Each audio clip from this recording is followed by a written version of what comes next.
my shoulder. It's gonna be looking at my shoulder. Oh man, I'd rather you be close to the mic than fucking handy about it, your dick shoulder. Yeah. But it's just saying. Alrighty, welcome back, guys. It's Say Less Footy Podcast, round review time. Welcome back once again, or if you're joining us for the first time, absolute legend. Press that like, subscribe button. Follow us on all socials. We are absolutely everywhere. Got the big dog camera in today with some big dog footy stuff. We are absolutely on. Just got Brendo with me today over here. Missing the young man Preston. He's off on a romantic rendezvous somewhere. Who knows? But we will be calling him into the show pretty soon because we did do our shining lights. I reckon we do a bit of we go through our tips from the last weekend and see where we ended. Then we'll give Preston a call. We'll get on to our shining lights from the weekends, break down all the action for the weekend. So stick around. Lots to talk about. Big weekend of footy. Yeah. Just want to go through our tips from last weekend quickly. We'll hit on that one. And then, Brendo, then we'll get into it. So last weekend, great game to start off the round. Roosters over the Knights, sorry. Nearly got you there. Almost. Brendo, only one to tip the Roosters. Only one. Backed support. Love them. Yeah, they didn't do me wrong. Mate, you keep your faith on your team, mate. That's, you do. You do. But I knew they could do it. Storm beat the Doggies. beat the Bulldogs. Yeah. Beat the Bulldogs. It was a great game. Storm. We all picked that one. Close game, though. Broncos over the Dolphins. Battle of Brisbane. Broncos. You took the Dolphins there, mate. I did. That little brother's not ready. Big brother. Warriors, Manly. We all took the Warriors, but it was a draw, so we all get the W on that one. Cowboys, Eels. We all took Cowboys. Silly us. Sharks over Bunnies. Sharks over Bunnies. Wow, my head is all over the shop today. Sharks over the Bunnies. We all got that one. Everybody took the Tigers to beat the Dragons, and at a packed Campbelltown Stadium. Sorely disappointed. Yeah. Look, we'll bounce back this week. Absolutely. And Raiders over the Titans. It was bloody touch and go there right at the end, but the Raiders got away with the 2 points. So we all got that. And looking at the count back for the week, we all got 5. So I still hold my 4-point lead over you guys. I'm on 30. You boys are both on 26. Still a nice little buffer there I'm hanging on to. Pretty epic. Mate, holding on for dear life. Holding on for dear life. Look, we're going to see where this young man is. We're gonna place a call. Get his shining lights for the weekend. Why am I not calling? There we go. And add a bit of a boomer moment there, but we're on. Let's see how we can get this. Hello? Hello, Preston. Yeah. You are live on the podcast. Oh, yes, sir. Mate, how is your absolute perching going? Oh, loving it. We're just, where are we? We're just past Port Macquarie, so we're sitting at this place called Blacksmith's Inn. It's looking nice.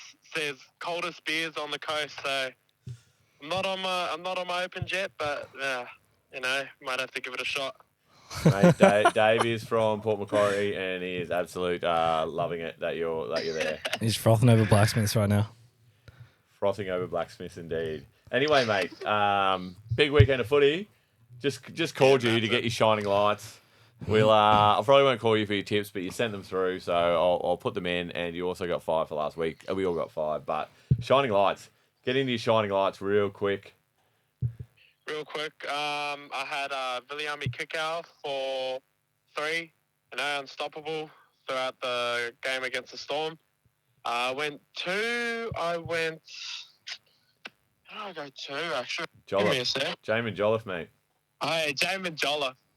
Just a workhorse on the defense all game, especially against a team that was just smashing them for ages. Like, real kept them in the game, and then I went 1 for Dejan Arce. And him coming into that Parramatta side, it really opened up Dylan Brown's game, and and obviously they got that win as well, so it was good. Mate, yeah, it absolutely turned the fortune of the Eels. It was he did really well. Yeah, but that's all my shining lights for the weekend. Easy, bro. Well, just wanted you to do a quick call in. We'll let you go enjoy yourself and perch up for the Beautiful, week. thank you. I'll be at the Storm Roosters game, loving it. Yo. Loving it. All right. I'm not going to ask you who you tip because I'm guessing you're going to tip in Melbourne. This is a wild guess. All right, bud. Well, All good. Then. I'll see you on the Enjoy weekend. the show, boys. Thank you. Catch you, bro. See ya. Yeah, catch us. Bye. Mate, let's go into your shining lights of the weekend, Brendan. Yeah, could not. 3 points is Manu every day of the week. Breaking records, played incredibly. Stood up with obviously an injured Tedesco down there. Some crazy news with him leaving the season this week, but number 2, down Zalesniak. Wateni Zalesniak? Wateni Zalesniak. DWZ, mate. DWZ, make it easy. Yeah, he played so well. He played really, really well. 2 clutch tries, brought the Warriors back into it. He got a beautiful intercept runaway try, 90 metres plus. It was awesome. And sharing 1 point between Scotty Drinkwater and Ethan Strange. Both played great. I could not share it, mate. Once again, we've got a shared point. Just boys are making it up every week as they go. Anyway, on to my shining lights. And look, I can't go past Joey Manu either. You break a record for the most run meters in an NRL game. He's already got the most run meters for an international footy. He's just an absolute running machine. He just carried that Roosters team on his back. Like, a lot of people stood up in that game, but Manu, that was some performance. I'm going to give 2 points to Kickow. I thought Kickow was absolutely fantastic. I was sort of thinking back that he probably has deserved a few points from me early in the season. He's actually finally sort of getting back to that 2022 form that he was with the Panthers. And 1 point for me goes to SJ. I thought he contributed to the draw. Actually got them back on just some old school Vintage like, SJ. right foot go. Like, wow. Just love SJ. Like, he's just an absolute winner. So yeah. We're keeping the totals quiet for now, but it's starting to take shape for our shining lights. It's going to be interesting competition, and we should have a prize for the winner. Maybe we'll even get it to them for the best player in our shining lights for the season.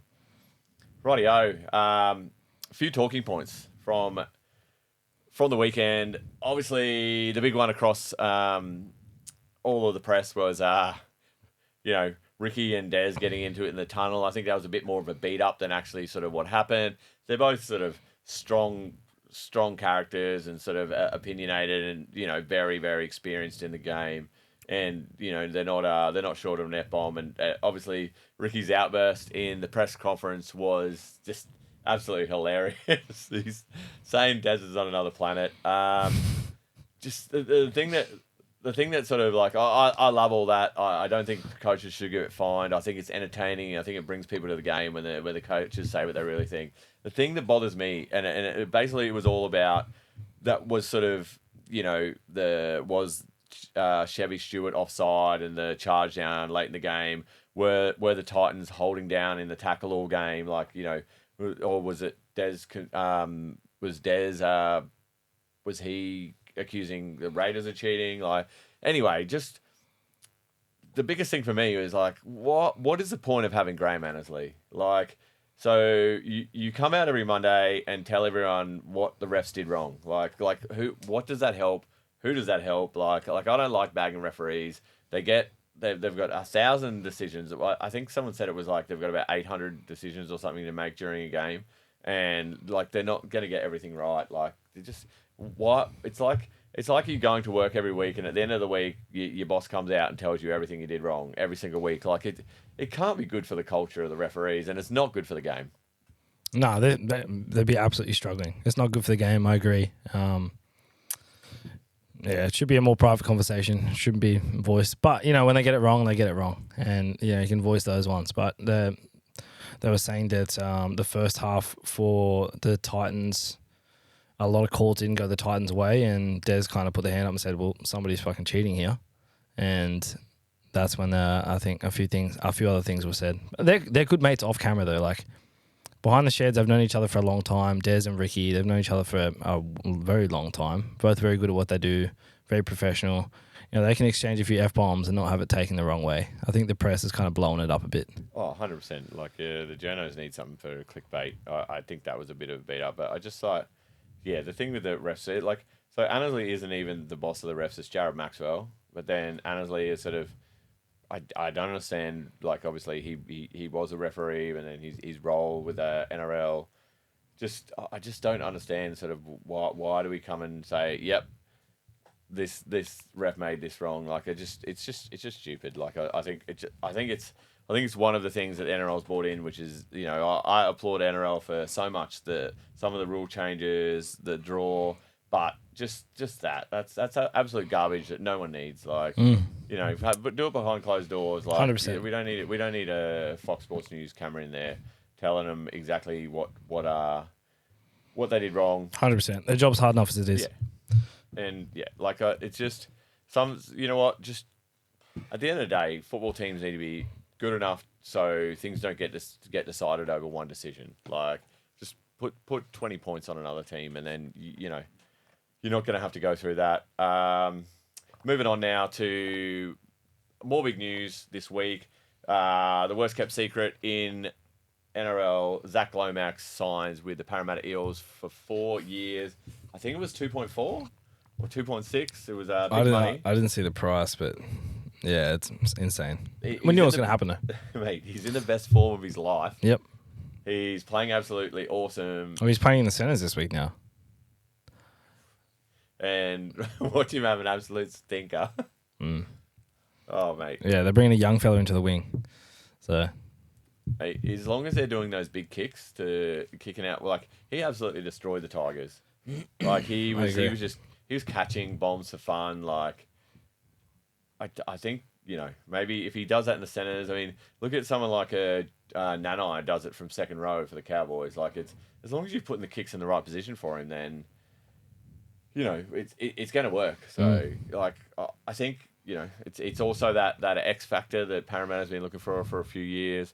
You lose someone like Mitch Moses to injury, and, you know, they obviously won on the weekend, but maybe Zach Lomax will be that extra X factor for the team, where that they can sort of, when they lose someone like Mitch Moses to origin or injury, then he'll be the one that have points in him that the Parramatta will get the job done, because they're good in the forwards.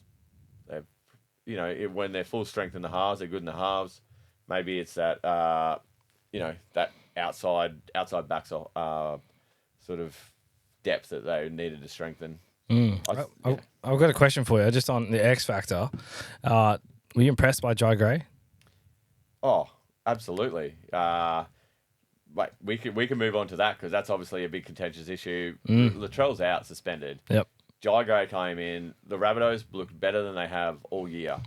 And he's got, obviously, you've got the bye. They've got the bye this round, and then they've got games against two of the biggest teams. Like, they're playing Melbourne and Penrith, I believe. Yep. And this is the perfect opportunity for this young man to showcase, and just it's what we've seen from a lot of young players, like your Lockie Galvin, your Ethan Strange, Tuapiki from the Warriors. All these young players are coming in and bringing energy, and it's lifting their team. So he's even if the Rabbitohs aren't winning against those two big teams, just the effort areas that he's bringing, and, you know, it doesn't have to just be Cam Murray sort of trying to drag the team on the back. I think he's definitely got he's a future first grader. But in the media, JD said he's got a couple more games to kind of prove himself. Yeah, to prove himself, but also he has like, there's talk that if he does a good job, then Latrell will potentially keep that position 100%. Yeah, that's what JD's come out saying during the week. Yeah, I thought he played incredible. He stood out to the team. His energy was uplifting. It was a good roar from South. They needed that. They needed that little bit of change, and that little bit of X factor there as well. yeah, JD coming out saying obviously Latrell's out this weekend, again due to suspension. Oh no, it's bye this weekend. Oh, and bye then- this and then- weekend. so that doesn't count as one of the weeks of suspension. Okay. And then there's 2 more weeks of his suspension. So he gets another week training with the side, and then he comes back in. He'll jump straight back into the number 1 jersey again. I think he's going to kill it. Yeah, it's more time with the team to form combinations. And Bond. That's you got to do that before you can form. Yeah, 100%. I think the only the last sort of topic we probably just get on and quickly break down the games was just obviously the rule around protecting the kicker.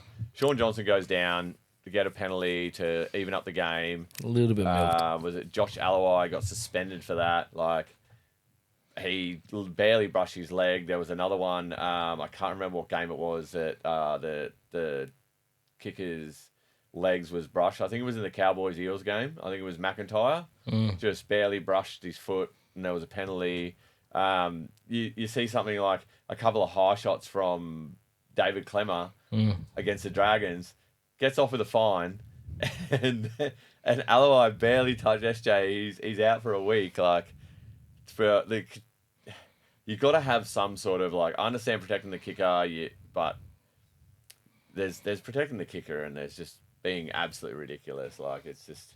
I think players are milking it a bit. They're milking a lot of things. A lot of soft stuff's been milked over the weekend. I think SJ milked that a little bit. He was brushed. He went down, clutched at the ankle.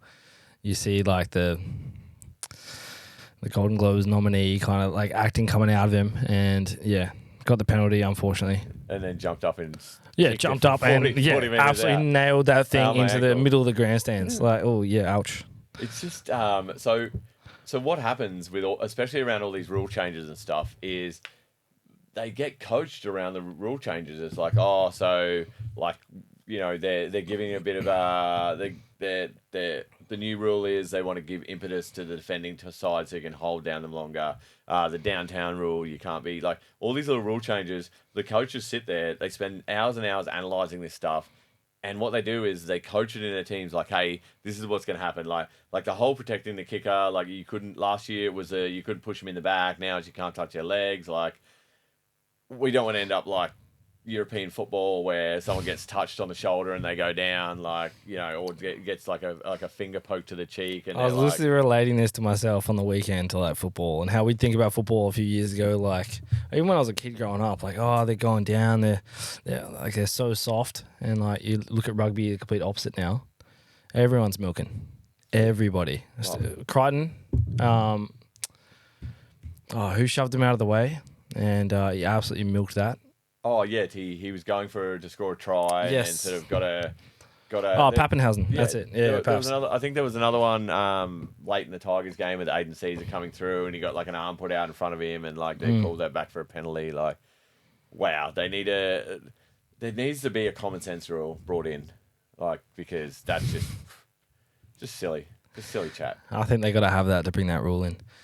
Upstairs, ain't bringing that in. Yeah, just quickly, the Bulldogs starting to look like their effort, to come within 2 points of the Storm. That's a big. That's huge. That's huge. Defensively, I thought they were really, really strong. But are we going to get onto the games and break all those down? Yeah, sweet. Actually, let's start with the Roosters Knights. Thursday night, McDonald Jones Stadium. A much needed win for the Roosters has got them trending back in the right direction. Obviously, they went down to the Bulldogs last week, so got them back on the winners list. But we've already spoken about Joey Manu. Just absolutely huge. Yeah, Joey Manu, the Big Cheese, Kiri, Toops, Victor the Inflictor were all on fire on the day, I reckon. A good confidence booster coming into round 7. Obviously, a great win for the boys. Close win, but a great win. I think the only reason we lost that game was Bradman Best is an absolute ball hog. He had Tuala on his left-hand side, multiple overlaps. He didn't even look like he was going to pass. He just kept running with the ball. If I was Tuala, bro, I'd be shouting at that prick saying, mate, give me the ball. Let me do what I do best. Tuala definitely could have scored a few more points, but just didn't get the chance. You really don't like this Bradman Best guy. That's 2 weeks in a row calling him a ball hog. Mate, he's a ball hog. Like, you are, bro. He's built like an absolute brick shit house. Oh, he's like, massive, 100%. He can run. He can. You know, he can run through walls. Like Yeah, but you can run through walls. You can pass a quick ball as well out to your winger. Like, not to mention he fucking ruined my multi. Too hard to score. It all comes out now. Yeah, that's why. Whenever anyone all across the weekend is cursing a player, it's because their multi didn't get up. Yeah. These are absolute facts. Gamble responsibly and stop messaging and bagging out players when your multi doesn't get up.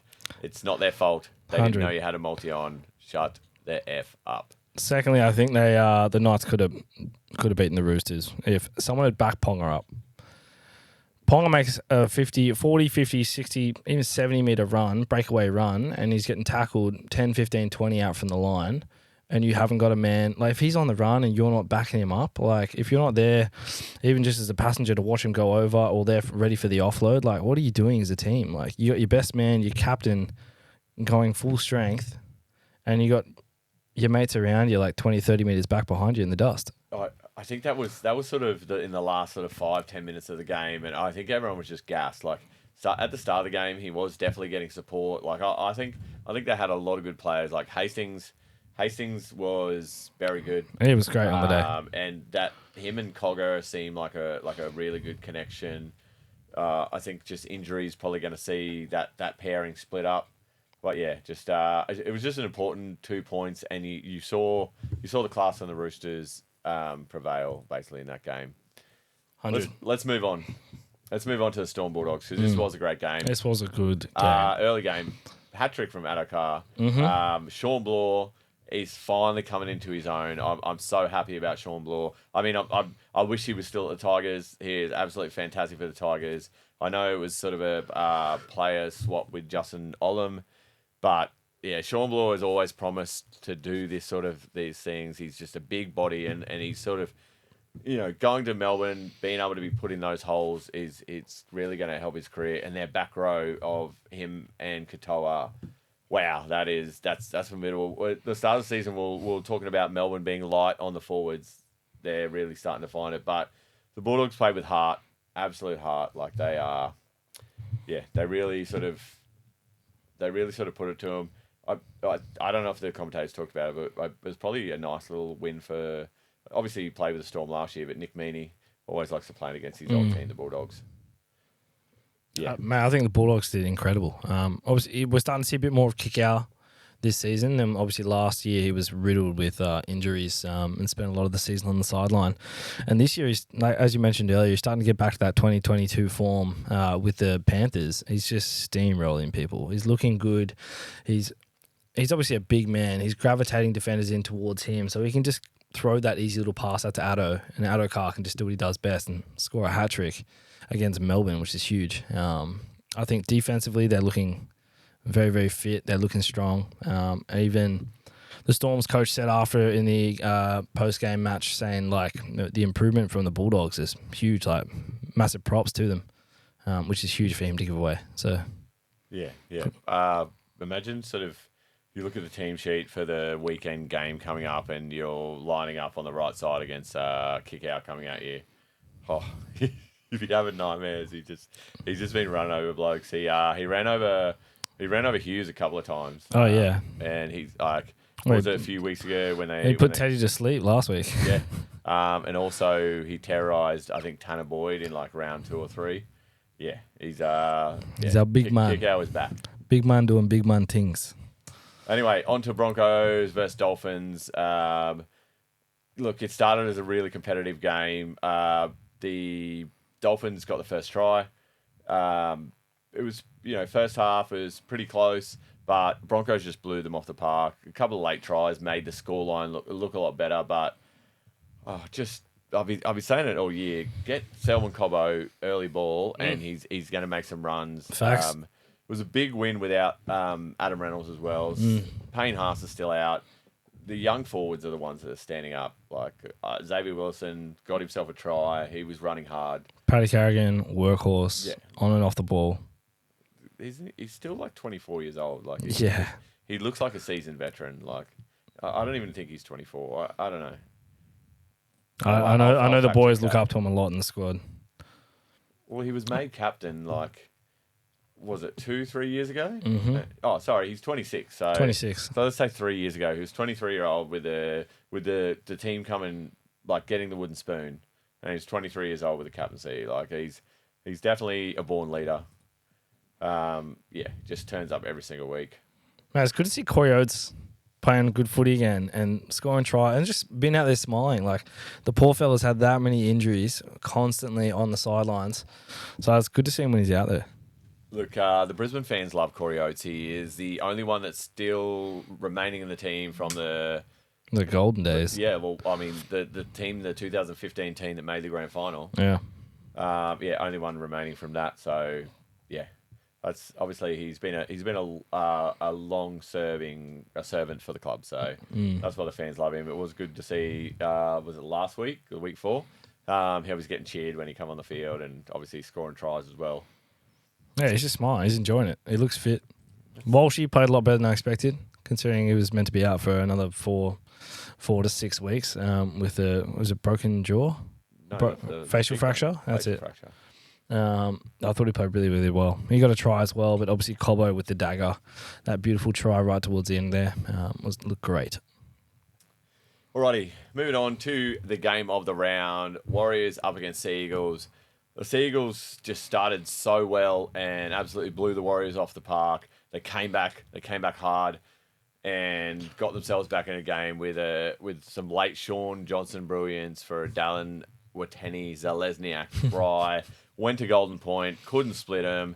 Sean Johnson up against DCE. Thanks for everyone who voted in our poll on the weekend. It was too close to call. I mean, I think everyone's a bit more of an SJ fan just on personality and just because he's just a good-looking rooster. But yeah, just this deserved to be a draw. I like it. And obviously, this was to start the conversation of the weekend around, should we go to golden try and not have a field goal sort of, a golden point being field goal or penalty goal. Should we go to golden try? I kind of like it, and I reckon it should be unlimited because eventually someone's going to make a mistake and, someone's going to miss a tackle just out of fatigue. Should be golden point, no interchanges, just run until you boys are absolutely gassed, and then we'll see who gets the try. I like the golden try idea because this is what people love seeing, running rugby league, people scoring tries, you have these set-up sets, you do 2 and 3 plays, get a bit of field position, wait for someone to drop the ball, run your big boppers to the middle of the field, they fall over, you throw it out the back, your halfback kicks it over. I would love to see a try in the corner scored like a Xavier Coates or a DWZ sort of style try to actually decide the game. I agree. I can't remember when the last time a draw was in the NRL either. I just tried to fact check it then, but I couldn't get an exact. Last year. Was it last year? Yeah, 100% last year. Oh, really? Yeah. I'm pretty sure it was, I think it was Manly again. I feel like it was Manly versus Newcastle. It's huge. Yeah. So there was almost 2 draws, and it would have been the first time there was 2 draws. Yeah, and in a season going back to 2001. Yeah, that's insane. That was a very good last game though. I'm not sure when the golden point came in, but yeah, it's a interesting stat.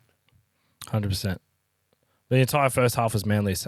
Defensively shut down the Warriors at every opportunity, offensively exploiting the Warriors everywhere they could.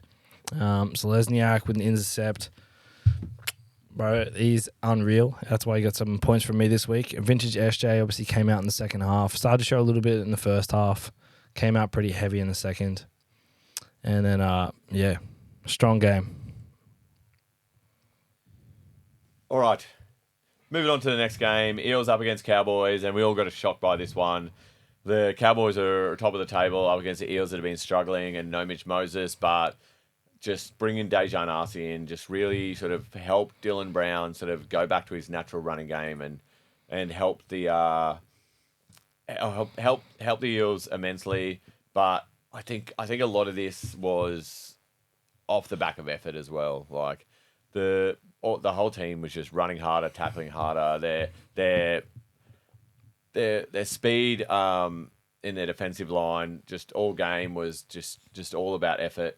The Cowboys like they look good in parts, but I think they were just sort of they shot themselves in the foot. Like every time it looked like they were getting on top, they'd make an error, and you can't do that against good teams. So, I mean that's pretty easy for me. Like I think especially Gutho, you're always going to get 150% effort out of him, and I felt like it really lifted the Eels this week, and yeah.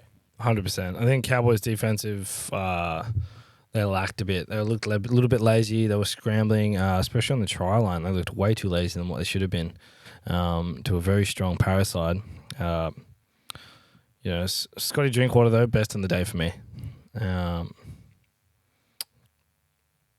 Gutho's beard. Mate, it looks like he's going for an extras role on Vikings. He's got the full beard, the mustache going, the shaved head. Mate, you got to try something. Put the brand out there. You try something different. The brand's there. It's maybe King Gutho. Maybe The brand King is Gutho there. is hitting a midlife crisis. Let's move on to Saturday now, and Rabbits versus Sharks. Big victory for the Sharks, but once again we sort of talk about the death knell was ringing for JD, but just the fact that there was just more effort in the whole team from the Rabbitohs. Tom Burgess absolutely just ran the house down. Just monstering, bodying people. Yeah, even players coming off the bench, there was just a lot more effort. Jai Gray looks like a star of the future, but Ronaldo Mulatalo was absolutely on. He broke the game open at the start of the. It was a real Xavier Coates-esque sort of winger performance. Sort of just scoring some just crazy tries and just crazy sort of effort tries and just great handling. Mulatalo had his best game, and Katoa chimed in for the try as well. I think the Sharks are sort of that team that wins.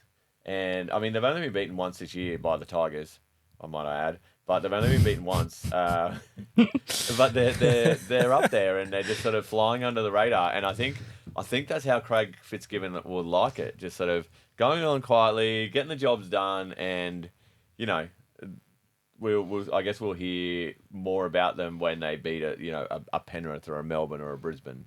They're just sort of flying under the radar. But yeah. That as much as it was a loss, it's still a relieving performance for JD. Yeah, I reckon. I think JD's definitely still shitting himself, but I would be. But Jai Gray exploding out of the gates again. Thought he played great. Impressed me a lot. A little bit of a disappointment. In some cases he got caught out of position in defense, especially on the try line. Let a couple in. Oh yeah, I know you're not going to get everything right, but I'm here to criticize. And Jai Gray looking good. Young little kid as well. Gold Coast born. Oh, sorry, went to school on the coast here. Played union. Done this code swap. And he's killing it, absolutely killing it. But he's played for Queensland under 20s Reds as well. He's done well. Yeah, I mean, pretty tough team to crack. I think that's sort of that young pathway is coming through rugby. Like a lot of players did it. Like Suwali, Cam Murray, Angus Crichton, and obviously they turned to the NRL as their agents would sort of point out that's where the money is, and that's the game that's absolutely flying in this country. I actually watched a clip of David Campese chatting on the weekend, and he just made some really good points about sort of where rugby union is in this country and sort of how far ahead rugby league is. He's like, David Campese's on the money. Yeah, unions. Yeah, pretty alpha at the minute. Yeah. Anyway, on to the Sunday games. Tigers up against Dragons, and first time sold out at Campbelltown. Just the crowd could not get them up. You really notice, it's so stupid to see, but you notice that our 18-year-old whiz kid is missing from the team. He really straightens up. Has he got one more week? No, he's back this week coming. And, Okay. and we'll get onto that in the tip show. Let's just put that down for now. Copy that. Zach Lomax, another fantastic game on the wing. He was just catching balls for fun. Every time the Tigers sort of started to find their way back into it, they literally played similar to. Oh, I'm trying to think. The Cowboys really. Every time they started to get a bit of momentum, they dropped the ball.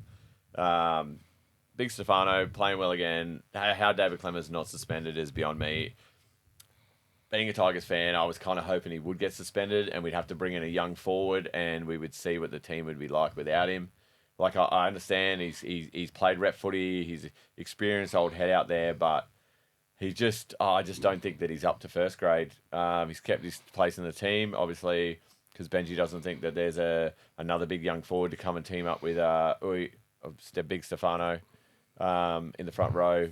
Kapoa played well when he came on as well. But, yeah, Dragons, Lomax, Jack Bird got a nice little try there. Jaden Sewer is starting to look big and starting to run some good lines. Isn't he a lot? There's just... When the Dragons are on, they look like a good team. They look like they could beat anyone on their day. And it's what you get from the Dragons is rocks or diamonds. Like they just need to find that consistency. And if they can play like that every week, they're going to be back to being a top 8 side. 100%. I mean, Dragons' errors count over the Tigers was actually 13-9, so they had more errors. But the Tigers on the day just conceded way more penalties. 9 for the 5 there. 2 ruck infringements as well from the Dragons. I think the penalty count there is just a bit wrong.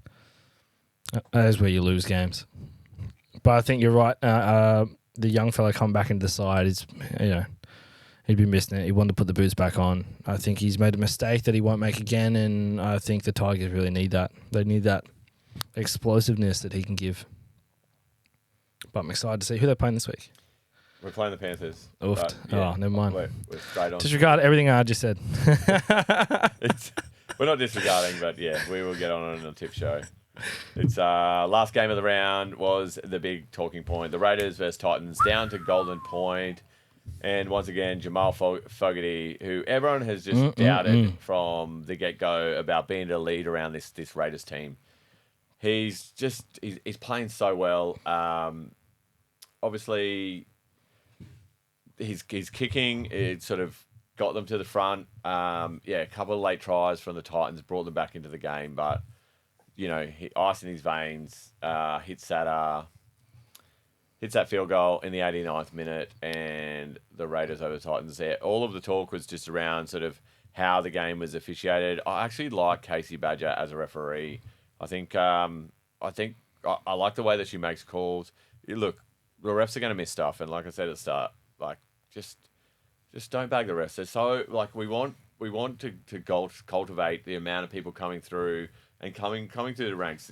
Top line referees are getting paid. People who are reffing your park footy to come through, like they're all volunteers. Like people need to lay off the refs and just let them do their job. Yeah, sweet, you're going to jump on them because your team didn't win, but how about your team be better than having to come down to win by 1 point? Like, just stop bagging the refs. Stop being a sook. Stop having a cry because your multi didn't get up. Like, just man up, you dogs. Fucking man up. hit me like that? No. No. Prick. No, 100%. I get it. I'm talking to the people at home, not you, mate. I took it personally. Well, no, look, if they're getting paid the big bucks, there needs to be a consistency across the board. Some weeks it's consistent between all refs and all games. Not many weeks, but some weeks, everyone thinks differently. Critical decisions are made on the spot because people are thinking differently. So, it's a tough one to call. You can't just bag the ref every single time, though. But back onto the footy side of things, Jamal Fogarty wouldn't have gotten there if Eden Strange didn't have that beautiful run off the sideline. That epic little run. That was great, mate. I think Ricky Stewart, if Ricky Stewart would be the team to lose to the Titans, to the Titans. Well, and Titans haven't won one this year. Yeah. And for it to be down to the wire by 1 point like that is insane. So I think the Raiders got a bit of work to do as well. Just the last thing on the Raiders, James Schiller scored the first try, scored 2 tries, but obviously Chevy Stewart made his debut, looked absolutely fantastic. He's an absolute first grader. But I was listening to something in the call about how him moving down from the country, James Schiller took him under his wing, and sort of his parents were giving a good shout out to James Schiller, and that's sort of what you want. Like footy's about like playing the game you love with your mates, like. And just sort of getting around the boys, like it's a culture thing. Yeah, like I think James Schiller. It's just I'm going to give him an award for just top bloke of the week. Top bloke of the week. Top bloke of the week. Why What, a not? new segment? We'll bring Yeah, that in. why not? Top bloke of the week. James Schiller. Absolute legend. Mad. Yeah, dead set. All right, we've gone through all the games. We've talked a lot. Panthers got a bit of a rest this week, so they're hope they're not purring too much next week. No. Anyway, we'll be back with our tip show tomorrow. Thanks for making it to the end, you absolute legends. Comment down below because comments push it out on the algorithm. Like, subscribe, everything. Just get around it. Say hi to your mum for me. Peace out. Top likes on the comments as well. Gets a shout out on the next potty.